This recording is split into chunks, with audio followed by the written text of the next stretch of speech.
যারা ফকিন্নি থেকে বড় লোক হইব তাদের নেচার থাকবে পুরো ফকিন্নি টাইপেরই। কাউকে কিছু জিনিস দিতে গেলে তার কলিজা থাকবে একবারে ছোট। আর মানুষ যদি বড় লোক থাকে তারা যদি গরিব হয়ে যায় নেচারটা সেই বড় লোকের মতোই থাকবো। আসসালামু আলাইকুম, সবাই কেমন আছেন? আশা করি সবাই ভালো আছেন।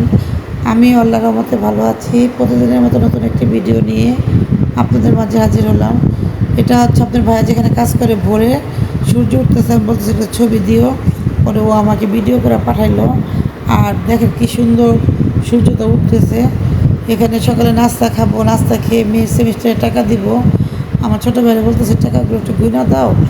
আর আমার মেয়ে তাড়াতাড়ি করতেছে, তাহলে খাওয়াইয়া দিয়ে পরে আমি এখন তার সেমিস্টারের টাকা দিতেছে। আর ভার্সিটিতে আপনার এমন একটা এক এক সেমিস্টারে এক একটা নিয়ম দিয়ে দেয়। আগে ধরেন একটা ক্লাস ছিল এক টাইমে, এখন একটা ক্লাস আরেক টাইমে দিয়ে দেয়। এখন টাইম টেবিল নেই, একটা ক্লাস করে বাসায় আসে, আবার 4:30 বাজে আবার একটা ক্লাসে যায়। যাই হোক, আজকে দুপুরে কী কী রান্না করবো সম্পূর্ণ কেটে দিয়ে পরিষ্কার করে নিল। এখন এক এক করে রান্না করবো আপনাদের।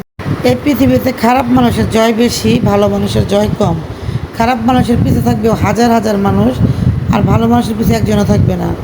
যাকে এখানে মুগ ডাল দিয়ে লাউ রান্না করে নিব। এখানে আয়নার আম্মুর জন্য আর কাঁচকলা দিয়ে রান্না করব, কারণ আয়নার আম্মুর খাবার আলাদা। আর এখানে আমাদের জন্য ভেন্ডি আগে তেল কাঁচামরিচ পেঁয়াজ দিয়ে ভালো করে ভেজে নিবে। এই ভেন্ডি বিরিয়ান করবে আর কি, সুন্দর করে। অনেকে ভুনা বলেন, আমরা বিরিয়ান বলি। যাই হোক, এক এক দেশের এক এক ভাষা। এখানে মশলা সম্পূর্ণ কষিয়ে ঝোলে পানি দিয়ে দিল। ঝোলটা বলক উঠে গেলে আগে থেকে ভেজে রাখা ভেন্ডিগুলো দিয়ে সুন্দর করে রান্না করে নিবে। নামানোর এক ধন্যবাদ দিয়ে দিবে। কার কার এইভাবে ভেন্ডি খাওয়া পছন্দ কমেন্টে জানিয়ে দিবেন। কাঁচকলা দিয়ে আলু দিয়ে ঝোল রান্না করবে আয়নার আম্মুর জন্য। এখানে তরকারিটা কষানো হয়ে গেছে।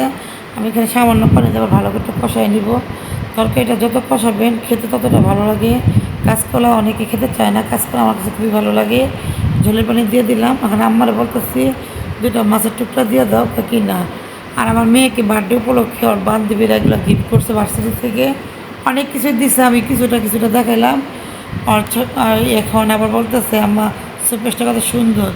যাই এখানে হাঁসের মাংস রান্না করার জন্য পেঁয়াজ কাঁচামরিচ আদা বাটা রসুন বাটা এলাচি দারচিনি 1 চামচ হলুদ 1 চামচ মরিচ স্বাদ মতো লবণ দিয়ে মশলাগুলো ভালো করে কষাবেন।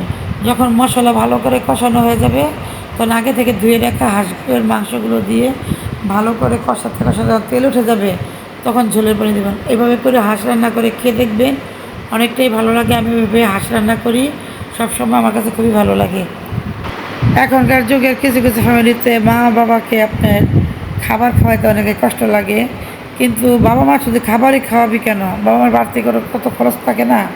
এখনকার যুগের ছেলেরা এগুলো দেখে না। বউদের যদি মাসে 5,000 টাকার মুখে মাখার জন্য পেস্ট লাগে এটা দিতে পারে, কিন্তু মার যখন অসুস্থ হয়ে যায়, হাত পা ব্যথা করে, তখন মার 200 বা 1,000 টাকা দিতে কষ্ট লেগে যায়।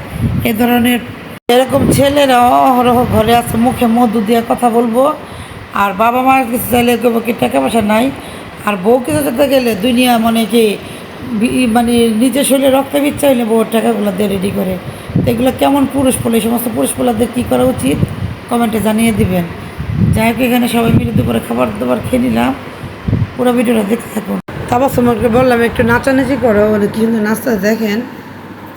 তো আজকের ভিডিওটা এখানে শেষ করলাম। সব ভালো থাকবেন, সুস্থ থাকবেন, ভিডিওটা পাশে থাকবেন, লাইক কমেন্ট শেয়ার করবেন। আসসালামু আলাইকুম।